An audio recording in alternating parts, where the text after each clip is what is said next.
There are options, and that's why we need to take this opportunity seriously. There's no way you can prevent global warming unless China is part of the solution. This is not normal male behavior. This is predatory behavior. We don't know how bad this bug is. We don't know what this bug does. All of that was thrown away in those 8 minutes and 46 seconds, and that's the moment that I became an abolitionist. Extraordinary claims require extraordinary evidence. Welcome to the Munk Debates. On every episode, we provide you with a civil and substantive debate on the big issue of the day to arm you, the listener, with enough information to make up your own mind.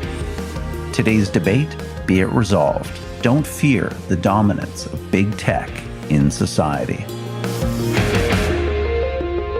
When you have monopolies, they have less of an incentive to develop the bells and whistles to protect people's privacy and to do something about misinformation. I'll just cut to the chase. Big tech's out to get conservatives. And Mark Zuckerberg and Facebook bear partial responsibility for Wednesday's events, period. I think we've seen examples of data breaches. We've seen the dissemination of patently false information that undermined our election in 2016.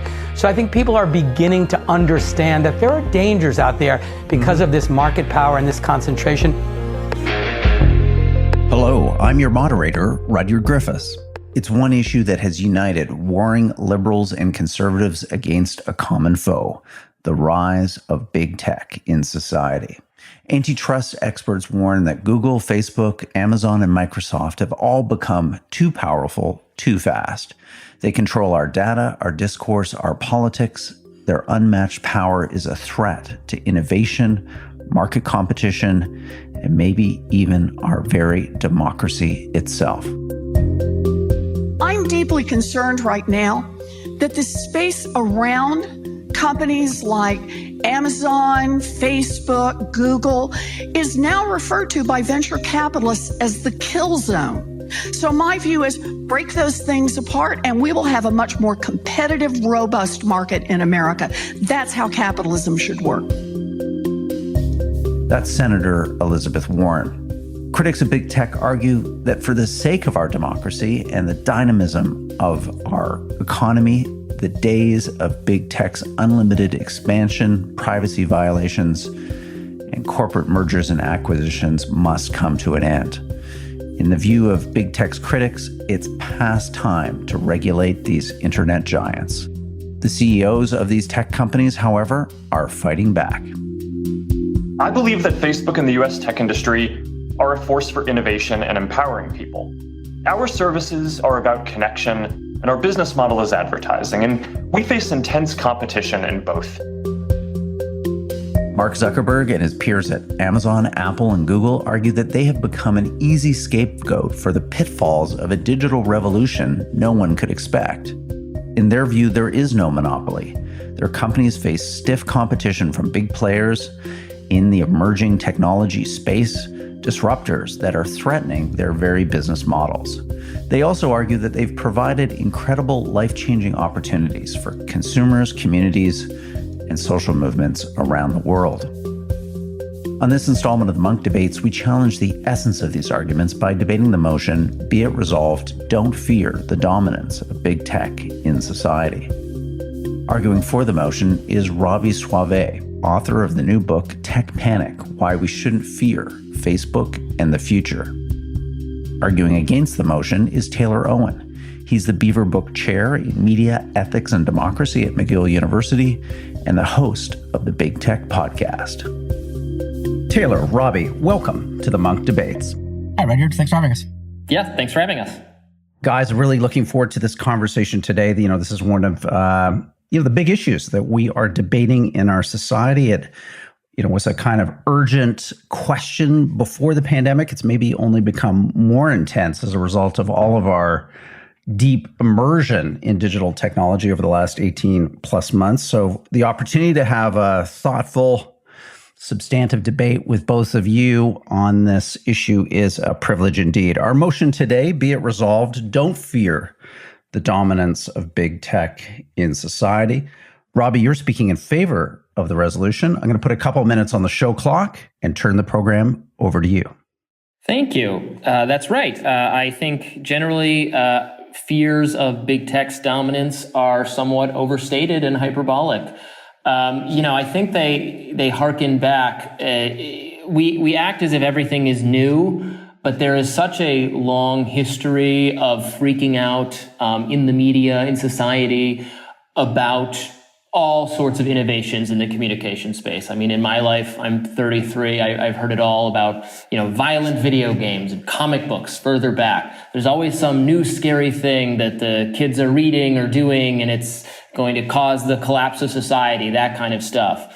And actually, if you go back even further, in some of the research I did for my book on this subject, you can find editorials in the New York Times bemoaning radios being added to cars. Well, people will be distracted. They'll never interact with anyone again. They'll never be listening. They won't be participating in society.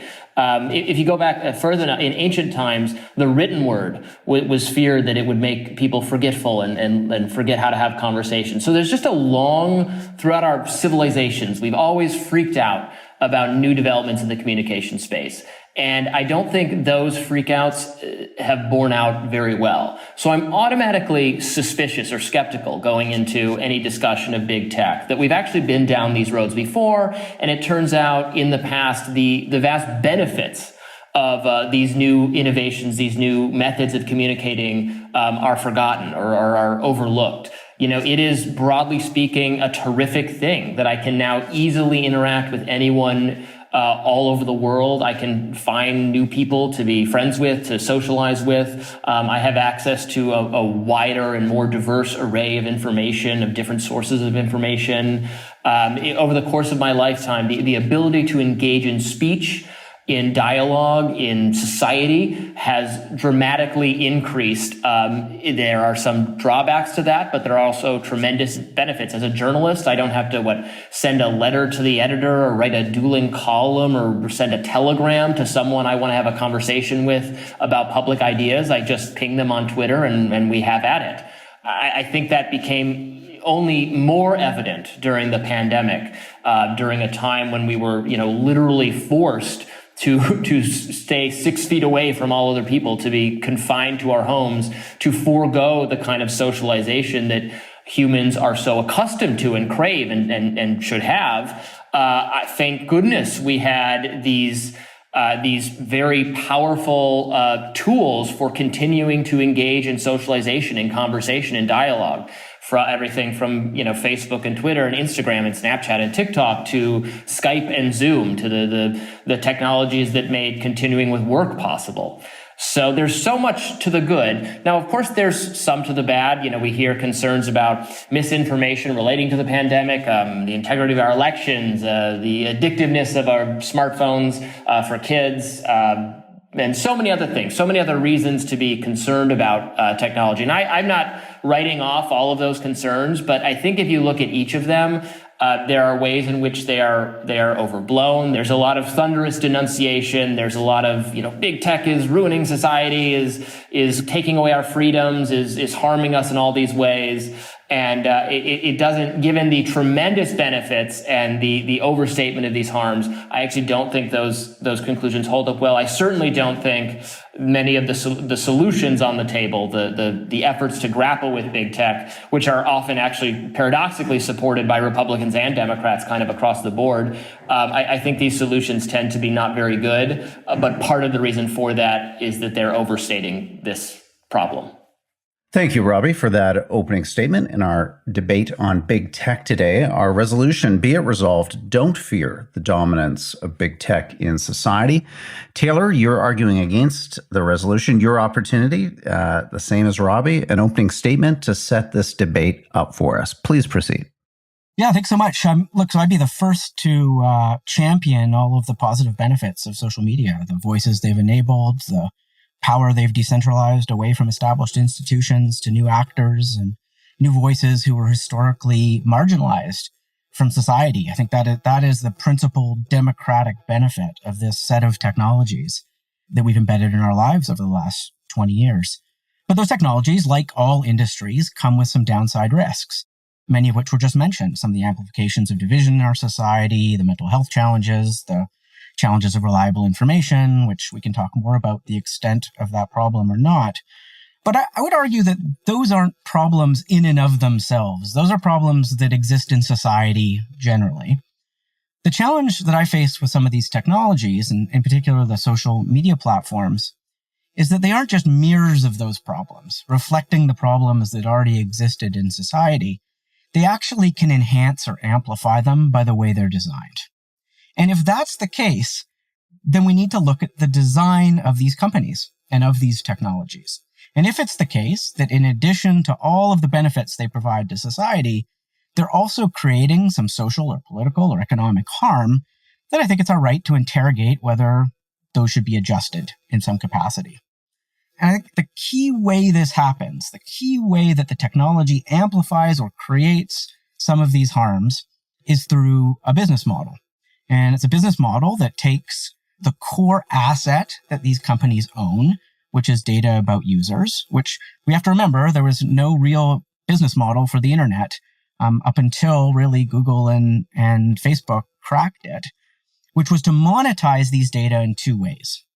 To allow content to be targeted at us via advertising and promoted content in a largely opaque way that we can't see, and to keep us engaged on these sites for longer and longer so that we see more ads.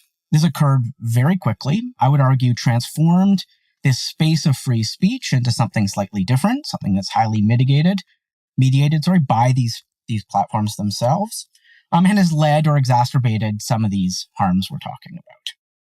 Now, that's the fear piece. That's what I'm concerned about these platforms.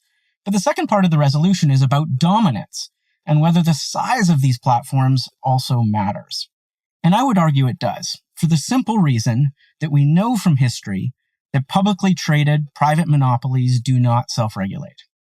There is no incentive to mitigate these harms when one is a publicly traded company whose vast majority of profits come from a business model that arguably exacerbates this problem. And if that's the case, if we have a set of social harms and economic harms that aren't being self-regulated because of market concentration, we have a failed market that's leading to social and economic harms. That is precisely when we expect governments to correct the market failure, which is where I think our conversation now is. We are in a conversation in democracies around the world about whether there are things governments can do that can ensure the benefits of these platforms to free speech, to economic dynamism, to political activity and social activity, while also mitigating against the downside risks and the harms. And I think there's ways we can do that, and I look forward to talking about them. Thank you, Taylor. I do too. So an opportunity for rebuttals now. There's a chance for both of you to react to what you've just heard from each other. So again, a couple minutes on the clock here for each participant. Robby, you're up first. What do you want to pull out of Taylor's opening statement there that you'd take exception with? Sure. Well, obviously, I appreciate the agreement that there are upsides and the lack of a hyperbolic tone.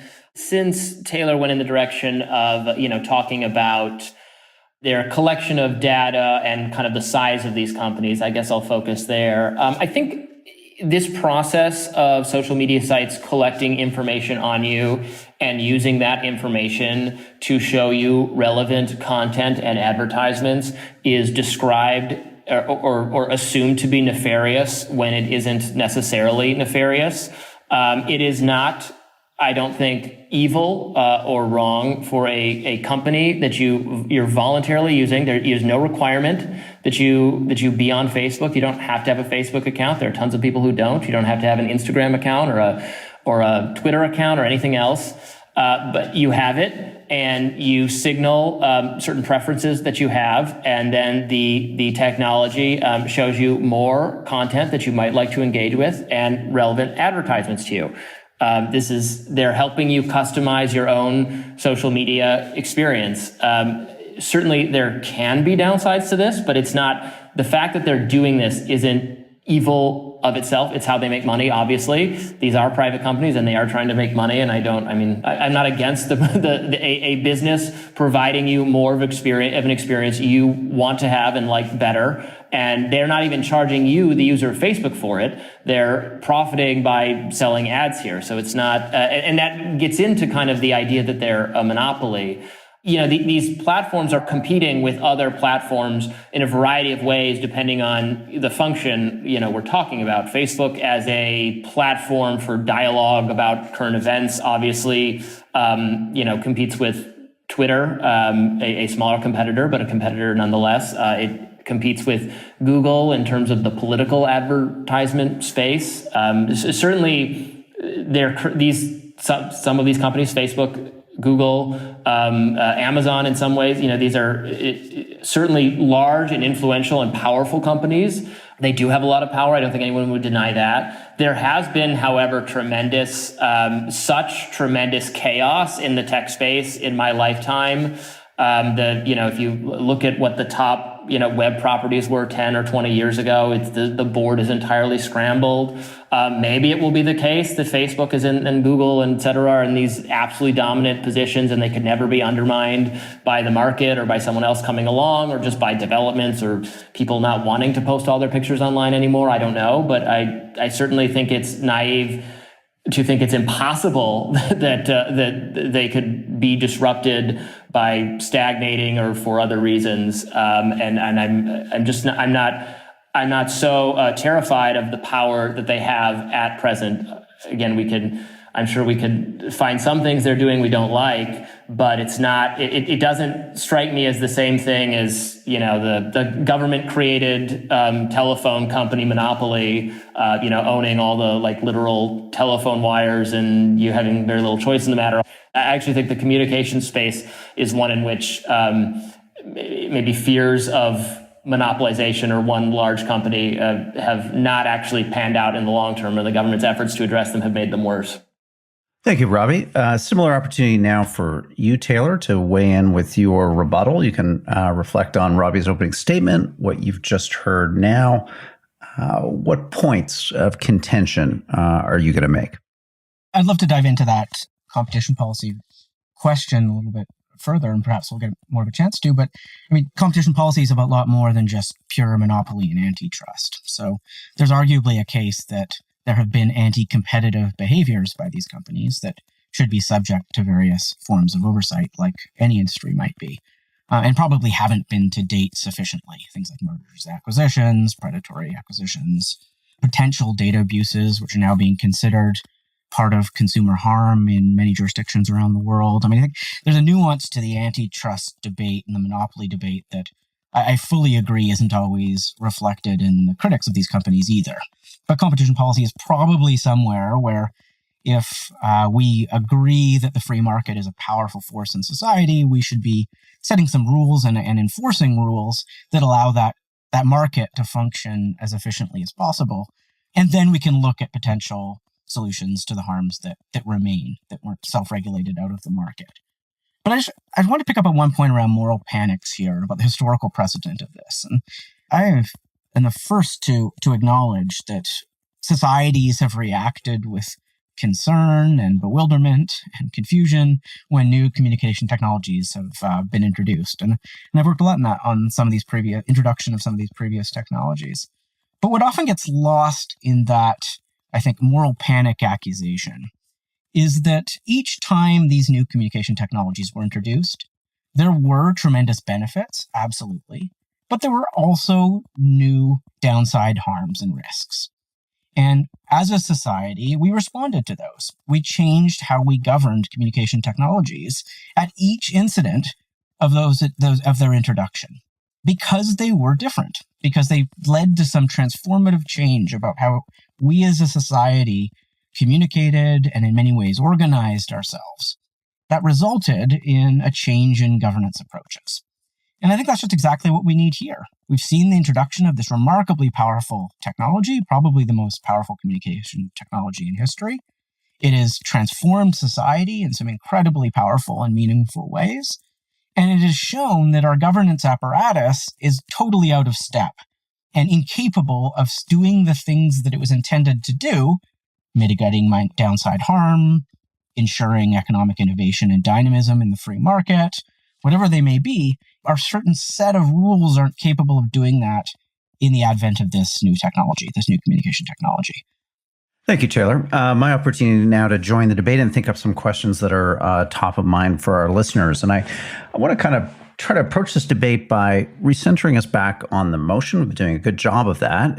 It's be it resolved, don't fear the dominance of big tech in society. So I think let's spend a little time on the fear part of the resolution and then more on the dominance part, where we can talk about some of these regulatory approaches and their merits or demerits. But Robby, come to you first on the fear part. I think there is an assumption, probably on the part of many people listening to this debate, that, yes, the service is provided to me for free.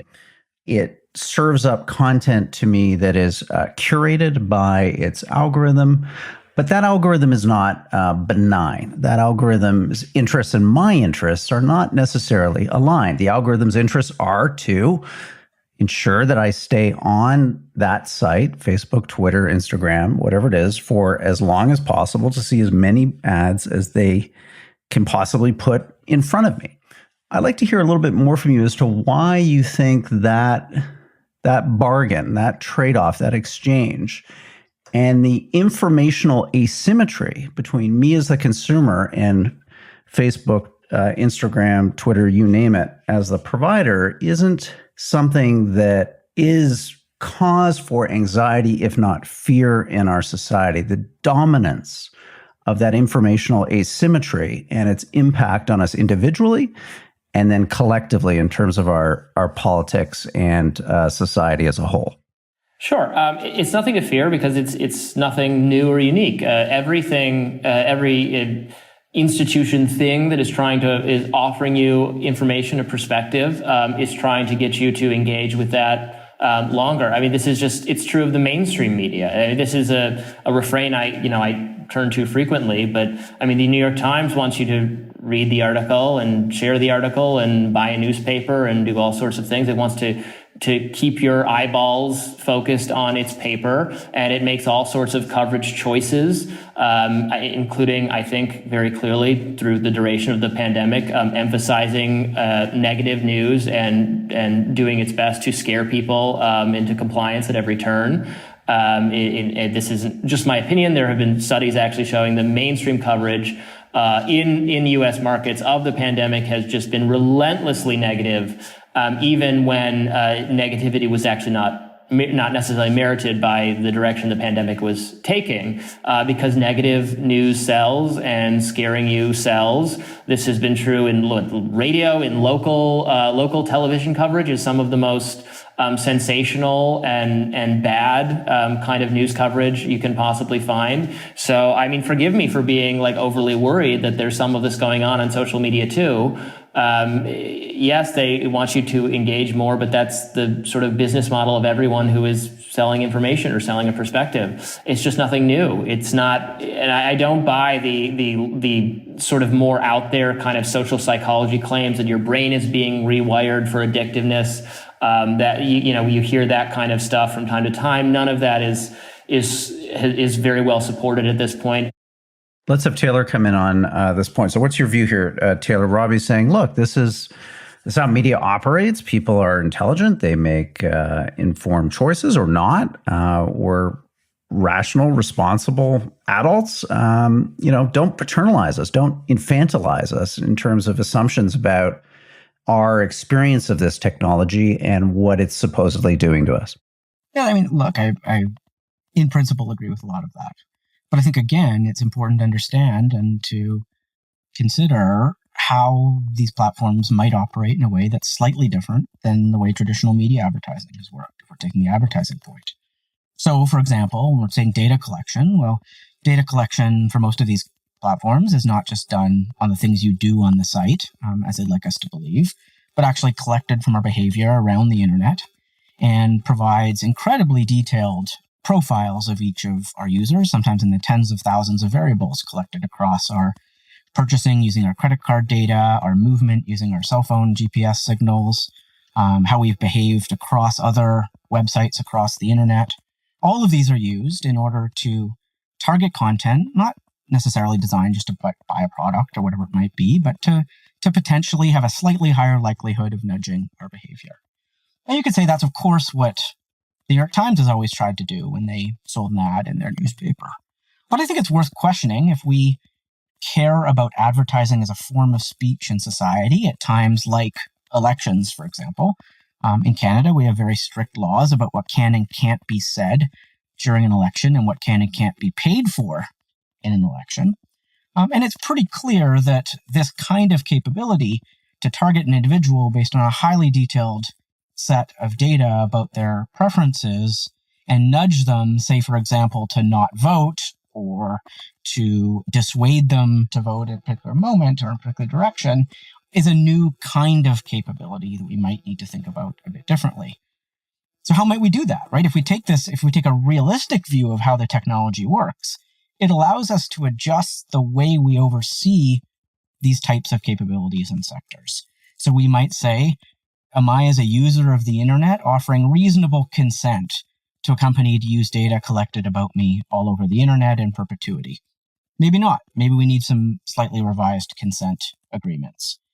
Do I have rights as an individual over the data that's collected on me? Or should we have an updating of our privacy regimes that allows for me as an individual, as a consumer, as a citizen, to have a bit more control over how data is aggregated and sold and bundled in a very opaque way in this data market that exists online? And me as a voter, for example, in an election, as a citizen in an election, should I be able to see the terms with which I was targeted for a targeted advertising? Should government authorities and regulators overseeing the election be able to see those data? And maybe we should be making that system a bit more transparent. Hi, Rudyard Griffiths here, your host and moderator. I have a favor to ask you. Please consider becoming a Munk member. Membership is free and you get access to a series of great benefits, including a 10-plus year library of some of our best debates, dialogues, and podcasts. You also get a free monthly newsletter featuring the debates that we're watching around the world. And you get a specially curated Friday weekly Munk members only podcast that focuses on the big international events and trends shaping our world. All of that, again, free at www.monkdebates.com. I hope you'll consider joining and becoming part of our community. Now, back to our program.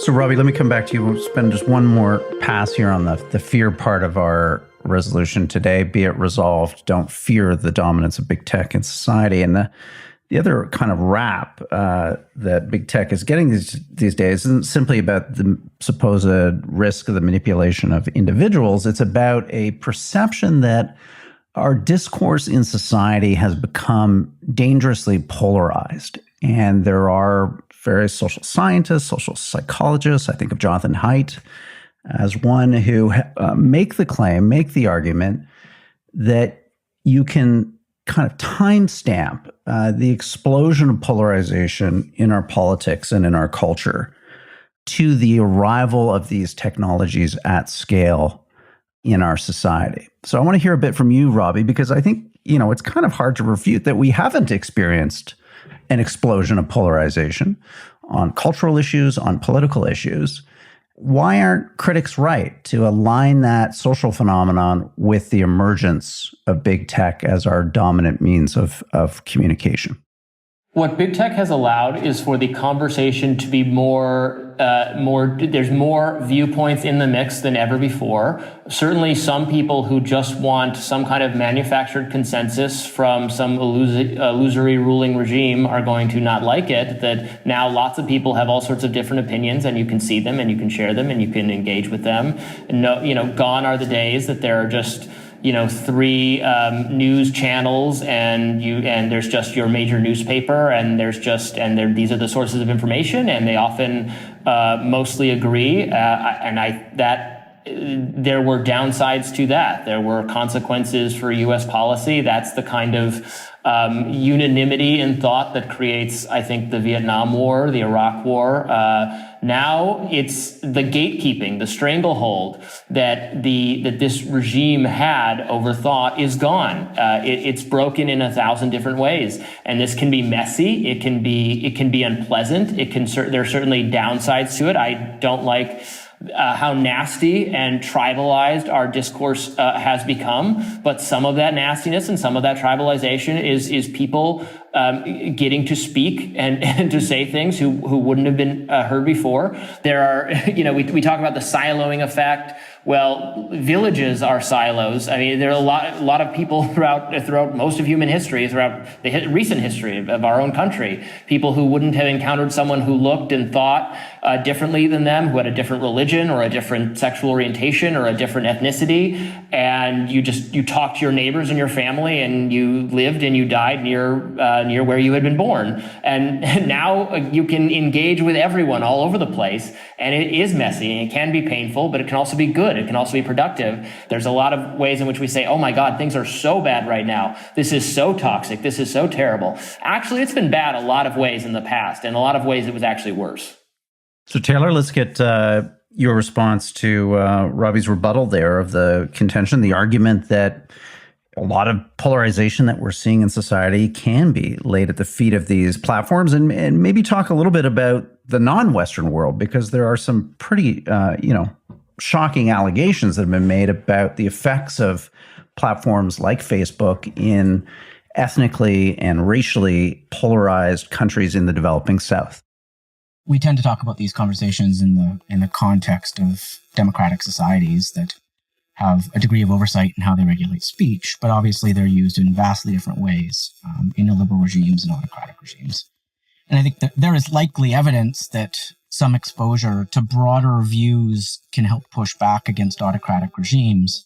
I think there's vastly more evidence that illiberal regimes have abused the filtering control and their oversight over these platforms to curtail speech and political activity. I don't think there's a ton of debate there.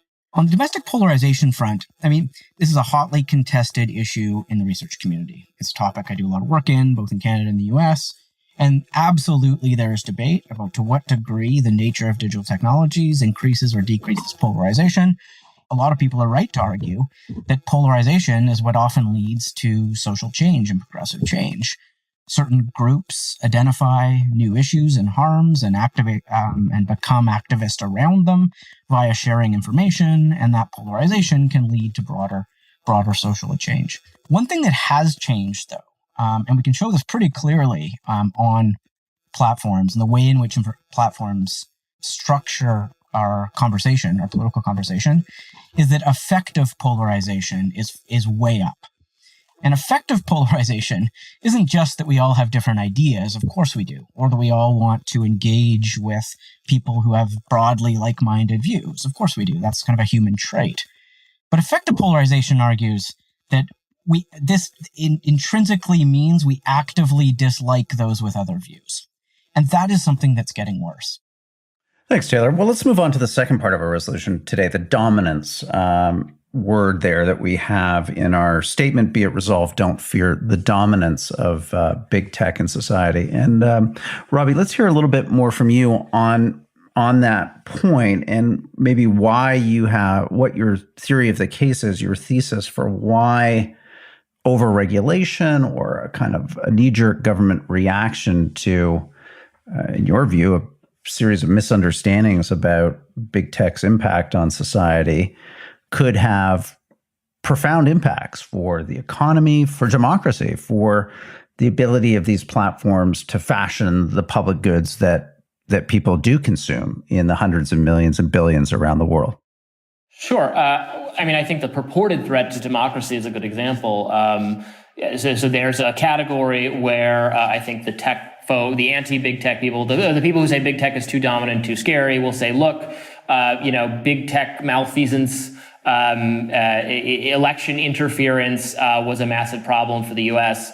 Again, it's opposite coalitions that made these claims from 2016 to 2020, which to my mind speaks to the weakness of the claim and it actually just being kind of sour grapes. The 2016 claim, right, was very dramatic. Well, a lot was taken very seriously in the mainstream media, saying that big tech was marshaled by foreign actors, by Russian agents, to swing the election from Hillary Clinton to Donald Trump, and everyone took that claim very seriously. That claim has not held up well whatsoever. The more it is examined, the more it is the case that we're talking a small number of fake Russian Facebook groups and users are now being accused of having had some massive effect, having changed the course of the election. I mean, the claim actually gets more and more ridiculous the more you think about it, because Trump wins this election, by performing better than expected among working class whites in Michigan, Pennsylvania, et cetera, a group of people who are less online than the average. A group, these are people who are listening to the radio in their cars all day. Or maybe they're watching, Fox News or CNN at night.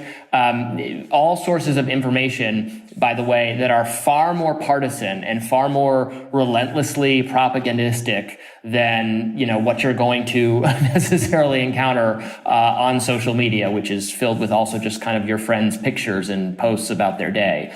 The New York Times makes endorsements. It tells you exactly what it wants you to do, and this was never viewed as nefarious.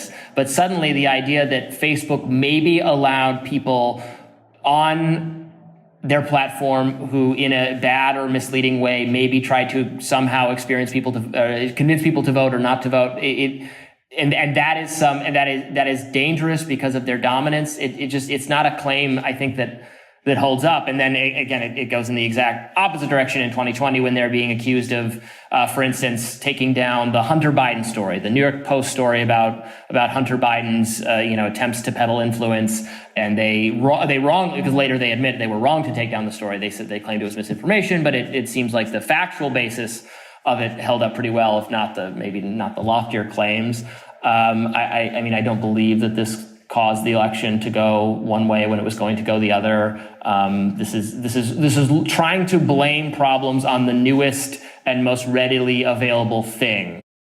Thanks, Robby. So, Taylor, let's give you a kick at the can on this dominance piece. And, I think people would want to hear, well, how do you square the circle? How do you regulate, this massive industry in ways that don't lead to potentially some pretty negative effects and consequences? I mean, these industries are now essential to a lot of our economic growth, our prosperity, let alone the extent to which, people use them as their kind of dominant means of communication and socialization. So paint a picture for us of why you can regulate with a scalpel as opposed to a meat cleaver, because the latter seems to be at least the sentiment behind a lot of the political rhetoric. Let's whack these companies. Let's go after them. It's time for the equivalent of a Standard Oil approach in the 21st century. Look, I think the scalpel analogy is exactly right here. We need to think about how we are going to regulate these companies. And frankly, it's going to be different in every country because different countries regulate speech and economic activity differently. So you're right, there needs to be a scalpel. And I think the competition policy gets right at that as well, the space of competition policy. There is no question that these companies are different than traditional monopolies. They are different in that they do not charge for services. So you cannot, for example, take the definition of consumer harm that we've usually used, which is financially harming the consumer via price increases. You cannot apply that rule to platforms. Now, you can think that rule, that the principle of the rule doesn't matter, right? It shouldn't matter to us as democratic citizens in a free market that a company is able to jack up prices, for example, because of some sort of market aspect of market dominance. But if you agree in that principle, you then have to apply it to this new business model, which means modernizing competition policies, perhaps to think of things like abuses of data as a form of consumer harm, which many countries in Europe are doing.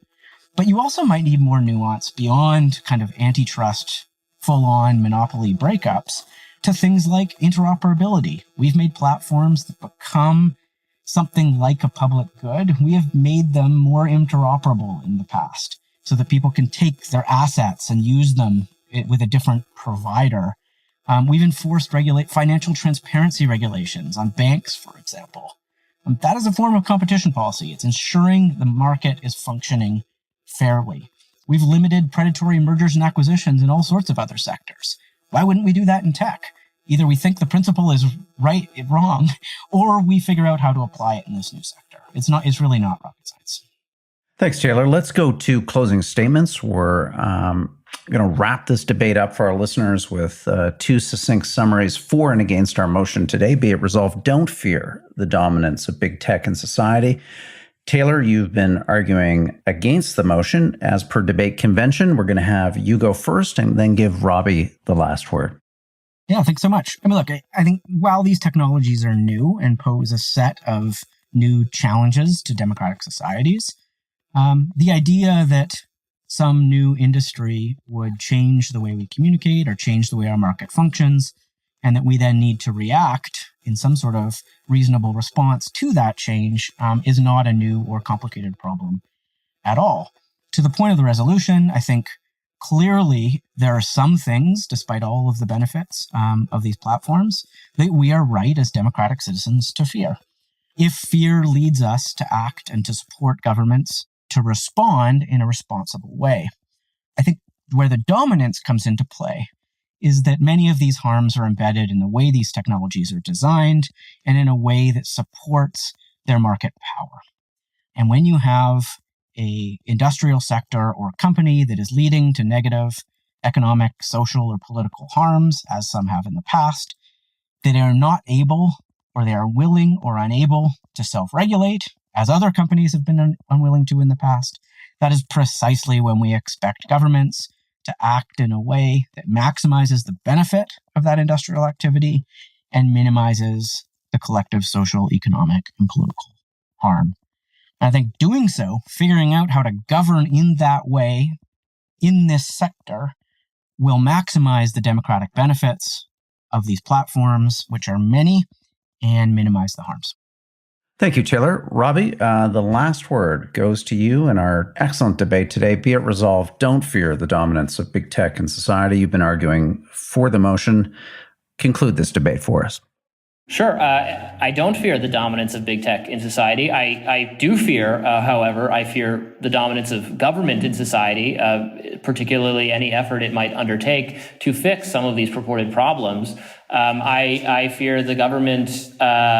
We now have some evidence that, for instance, Facebook's COVID misinformation policy is largely motivated. It was done at the behest of the White House, of Dr. Anthony Fauci, of the CDC. They wanted Facebook to outlaw any discussion of coronavirus's origins, any suggestion that the origin might have been anything other than natural, the so-called lab leak theory, which again is certainly unproven. We don't know. More mainstream the consensus seems to have shifted in that it was not so outlandish as we thought it was before. But discussion of this was prohibited on social media in large part because of the influence of the government and the traditional media, the mainstream media, who didn't want you to discuss this. That's what I'm afraid of. I'm afraid of the government dictating the rules for what you're allowed to say, what they think you should be able to talk about on social media, not social media doing it. And in fact, the proposals on the table, one supported by everyone from, Senator Josh Hawley and Ted Cruz and Donald Trump himself to Joe Biden, Elizabeth Warren, and Bernie Sanders, is to get rid of Section 230, the federal statute that protects the tech companies from some liability for user-generated speech. This is the major policy innovation to fix the dominance of big tech in society. Again, supported by well-liked people on both sides, not people who are liked by people on both sides, but the people who are liked on each side. And this policy would have the immediate effect of imposing a crippling liability burden on these companies that would prevent them from being able to let you post at will about anything. It would disrupt, it would harm the online conversation in such a obvious and across the board sort of way. I don't know how anyone who's saying they're for democracy, they're for democratic participation in our society, to think there should be a crippling liability burden imposed on these companies so that you can no longer be able to share your views on these platforms at will. If that's the kind of answer to the dominance of big tech in society, then I'll take the so-called dominance of big tech in society, which has created an environment where we are all allowed to speak pretty much at will. It has its downsides, but it has not. These downsides have not actually translated to very widespread social harm or violence or stigmatization or demonization. In fact, there are a lot of ways in which social media has obviously been beneficial to enhancing communication, to making us get to know each other better and even like each other better under certain circumstances. Not all the time, but enough of the time that I would say these are massively positive innovations, and we risk harming them at our great peril. Thanks, Robby, and thank you, Taylor, for a thoughtful, sophisticated, and civil debate on an urgent and important issue. I feel like I've learned so much. And Robby, I give it a plug at the top of the program, but I know as a fellow author, you can never mention somebody's book too often. So tell us again, what's the title of your new publication out? Yes, very relevant. It's called Tech Panic, Why We Shouldn't Fear Facebook in the Future, and it's available for pre-order and will be out next month.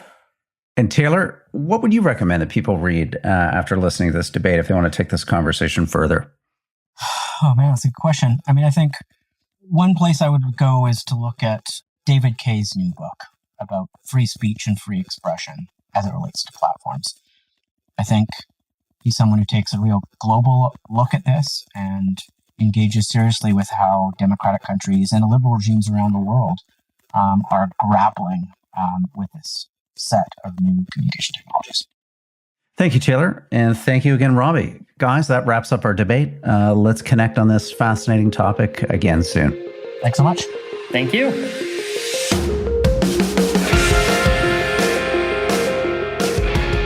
Well, that wraps up today's debate. I want to thank our participants, Robby and Taylor, for an excellent conversation. Certainly gave us a lot to think about. If you have feedback or reflections on what you've just heard, please send us an email to podcast@munkdebates.com. That's MUNK, debates with an S.com. Here's a recent note from Dawn about our Munk Members podcast with Janice Gross-Snine that comes out every Friday. Dear Rudyard, Fridays just wouldn't be Friday without your and Janice's analysis of international and national events that have unfolded during the week. Please don't take any holidays.